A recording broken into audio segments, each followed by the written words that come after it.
117 Kurds were massacred in Kurdish town Cizre, southeastern Turkey. Many civilians were set on fire by petrol, bomb and burned to death. Unfortunately, no media is paying attention, witness who fled from Cizre and human rights activist told us in Diyarbakir, Turkey. Also, pro-Kurdish People's Democratic Party, HDP, co-chair Selahattin Demirtas said on Tuesday that the Turkish government committed a massacre in the Cizre district of Şırnak province during an operation earlier in the week, but they cannot announce it. They are scattering the dead bodies into side streets and ruined houses as if the dead bodies were already there, he added.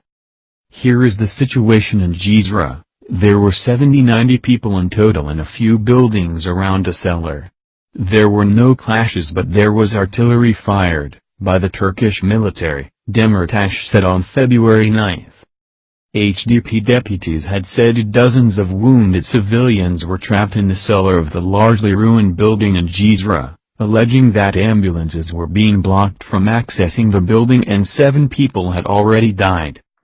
Yesterday, on 10th of February 2016, an injured Kurdish woman from Cizre contacted the IMC TV channel on a live program and she said, "Right now, Turkish army set 3 buildings on fire, burning 20 Kurdish civilians alive in Cizre," she said. "While I am talking to you, many civilians are being burned to death, many others still alive and screaming for help." She said, "If no one helps us, they will kill us as well." Yaralıları yaktılar. Yani 20 kişi şu anda yandı, yani kül oldu. Benzin döküp yaktılar.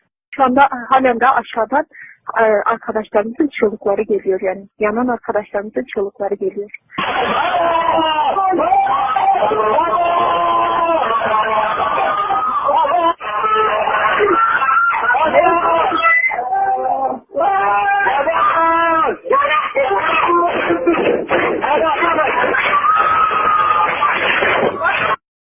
Cizre is not the only place that Turkish army is committing the crime against Kurdish civilians. Yesterday, Turkish military convoy were shooting civilians in Yüksekova known as Gavar just for fun and also were destroying the Kurdish buildings and cars like as you see in here.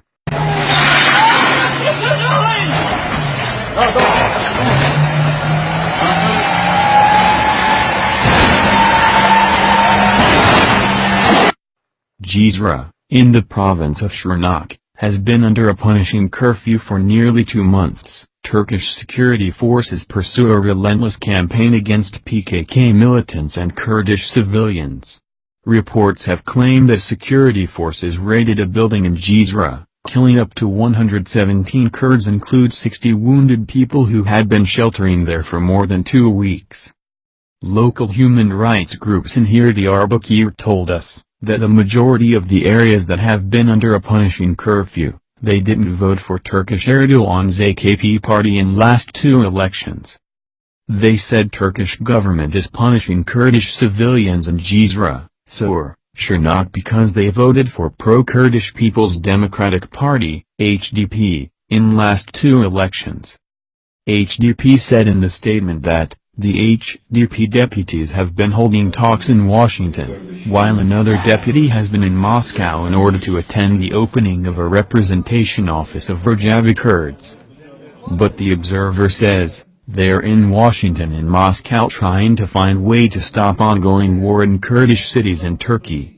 But it looks like Turkish President Recep Erdogan don't want to stop war, as he got the refugee game card on his hand, to against those who want to accuse Turkey for human rights abuses, and he is very confident with that. Urfa Deputy Osman Bey Demirand Bingal Deputy Hashir Rasoy, who also serves as the party's deputy co-chair in charge of external affairs, are in Washington to hold a series of diplomatic meetings. Let's talk about it. It's okay. I mean, we can criticize. But what is the alternative to this? If you want us, go and tell them surrender. Bey Demirand Azoy had meetings scheduled with officials from the U.S. State Department and members of the U.S. Congress, and they will return to Turkey on February 14 after a series of diplomatic meetings in New York as well. The HDP Diyarbakir deputy Felix Naz, is in Moscow and attended to the opening of a representative office of Rojava Kurds. HDP, Deputy Sibel Yigitulp, sent a letter to United Nations officials, appealing for help to stop Kurdish genocide in Kurdish cities in southeast Turkey, especially in Zir and Jizre. I am Mike Alexander, reporting for Rees Harding News Agency, from Diyarbakir, Turkey. February 11, 2016.